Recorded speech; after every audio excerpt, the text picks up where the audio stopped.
नमस्कार,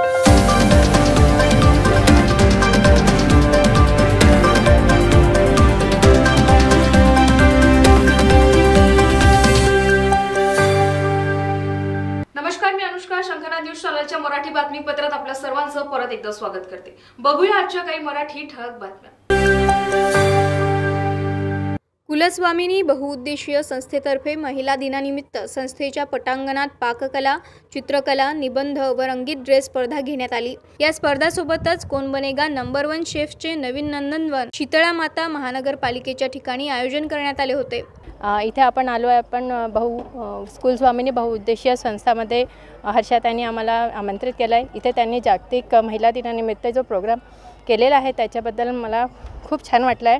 आणि मी सगळ्यांना, जे पण सगळे कंटेस्टंट आहेत त्यांना मी सगळ्यांना खूप कॉंग्रॅच्युलेशन्स देते. ज्यांनी नंबर 1 शेफ जे इथे आले होते त्यांनी सगळ्यांनी छान डिशेस बनवल्या आणि छान आपलं अचिव्हमेंट्स केलेले. आणि लहान लहान मुलं जे आहेत त्यांनी छान ड्रॉइंग कॉम्पिटिशन्समध्ये वगैरे पार्टिसिपेट केलं आहे. त्या सगळ्यांना मी कॉंग्रॅच्युलेशन्स करते. आणि हर्षाताईंनी मला इथे बोलवल्याबद्दल सगळ्या मॅम थँक्यू खूप. नागपूर इथे राहणारी, त्याचबरोबर नंदनवन क्षेत्रात इथे समाजसेविका म्हणून कार्यरत असणारी, त्याचबरोबर कुलस्वामिनी बहुउद्देशीय संस्था याची हर्षा सिलेकर सचिव मी इथे वेगवेगळे कार्यक्रम आयोजित केलेले होते आणि विविध स्पर्धा आपण आयोजित केलेल्या होत्या.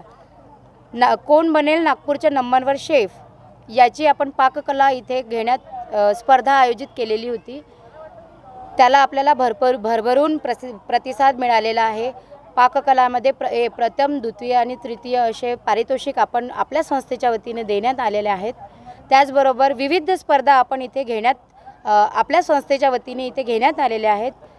त्या विविध स्पर्धेमध्ये निबंध स्पर्धा, चित्रकला स्पर्धा, रांगोळी स्पर्धा, त्याचबरोबर आर्ट अँड क्राफ्ट स्पर्धा व चित्रकला स्पर्धा अशा विविध स्पर्धा इथे आयोजित केलेल्या होत्या. इथे भरभरून मुलांनी स्पर्धक म्हणून सहभाग दिला आणि आपण त्यांना प्रथम, द्वितीय आणि तृतीय असे क्रमांक देऊन त्यांचं गौरवान केलं, त्यांना प्रशस्तीपत्र दिलं, त्यांचं सन्मान केलं. त्याचबरोबर आपल्या कार्यक्रमाचे आयोजक श्री विलासजी पाटील त्यांचे सहकार्य आपल्याला लाभलं आणि आपल्या या नंदनवन परिसरात अतिशय छान कार्यक्रम आपण इथे घेतलेला आहे. त्याचबरोबर या स्पर्धेच्या निमित्ताने सुप्रसिद्ध chef Vishnu Manohar, chef Nita Anjankar, Gayatri school and college Nandanvan यांच्या सहसचिव अनघा सालपेकर, सुप्रसिद्ध लेखिका, समाजसेविका, उद्योजिका श्रेया आशिष पाटील यांची प्रामुख्याने उपस्थिती होती. या कार्यक्रमाचे संचालन कुमारी श्रद्धा विश्वेर यांनी केले. प्रथम पारितोषिक अमृता जयस्वालवादी हिला मिळाले. संस्थेचे अध्यक्ष लक्ष्मणजी उमरेडकर, सचिव हर्षा देवेंद्र सिलेकर, योगिता पोनीकर या स्पर्धेत प्रमुख भूमिका होती. शंखनाद न्यूजसाठी ब्युरो रिपोर्ट. तर या होत्या आजच्या प्रमुख बातम्या. परत भेटूया नवीन बातमीपत्रासह. तोवर नमस्कार. सर्व प्रकारच्या पाळीव प्राण्यांसाठी अत्यंत गुणकारी इनोटॉक्स पौष्टिक आहार. नैसर्गिक वापरा, केमिकल टाळा. इनोटॉक्ससह रोगराईस आळा घाला. पशुखाद्य टेक्नॉलॉजी ऑडिटिव्ह उत्पादनासाठी महाराष्ट्रातील सर्व जिल्हे व तालुक्यात डीलर्स नेमणे आहे. अधिक माहितीसाठी संपर्क करा 8446662542 7387775157.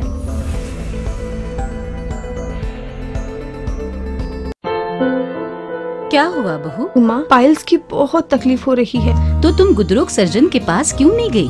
देखो, जैसे हार्ट के लिए हार्ट स्पेशलिस्ट, ब्रेन के लिए ब्रेन स्पेशलिस्ट, तो पाइल्स के लिए पाइल स्पेशलिस्ट क्यों नहीं? स्त्री हो या पुरुष, टॉयलेट में तकलीफ केवल पाइल्स ही नहीं और भी कई प्रकार के गुदरोग तथा कैंसर भी हो सकता है.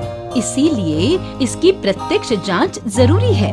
ठीक है माँ, पर जांच के लिए हम जाएंगे कहाँ? वही काले आयुर्वेदिक पाइल्स हॉस्पिटल में. लेकिन माँ, प्रेगनेंसी में पाइल्स की दवाइयाँ? प्रेगनेंसी में आयुर्वेदिक दवाइयाँ सुरक्षित होती है. जनहित में जारी. काले आयुर्वेदिक पाइल्स हॉस्पिटल, औषधि चिकित्सा तथा सर्जरी ट्रीटमेंट उपलब्ध. हमारा पता उमरेड रोड, दिघौरी बस स्टॉप के पास, नागपुर. अधिक जानकारी के लिए वेबसाइट पर जाएं kalepileshhospital.com.